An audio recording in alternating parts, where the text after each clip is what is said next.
Ayan, magandang tanghali mga kajunini. So, ito na naman, nagluto na naman ako. Siyempre, wala akong ibang paborito na ibablog lagi na ulam, kundi ito. Yung niluto ko ngayon, puso ng saging. Merong sigarilyas, merong patula, tapos siyempre merong saluyot. Ayan oh. Oh, ang sarap. Mainit-init pa. Ayan. Ha? Kain tayo kajunini. Ayan oh. Hmm? Hmm. Hmm. Hmm. Iba talaga yung lasa ng ng bagong pitas. Puro bagong pitas ka yun eh. Hmm. Hmm.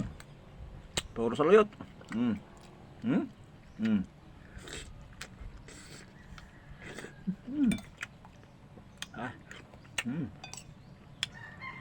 Diretso lunok, saluyot ang ulam. Hmm. Hmm.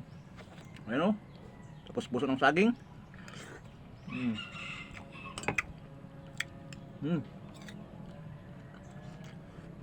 Hmm. Hmm.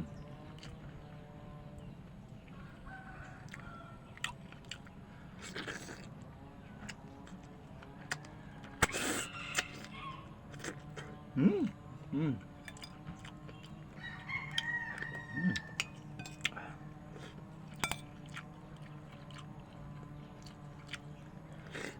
Hmm. Ayun oh. Hmm. Oh.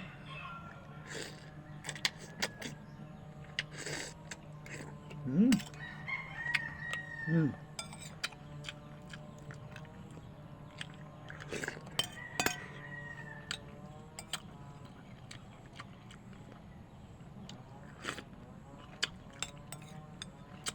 Hmm.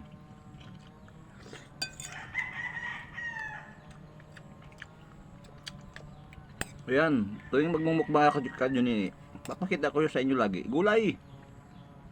Ayan. Mga ganito ba oh, mga saluyot oh. Hmm. Hmm. Ah. Hmm.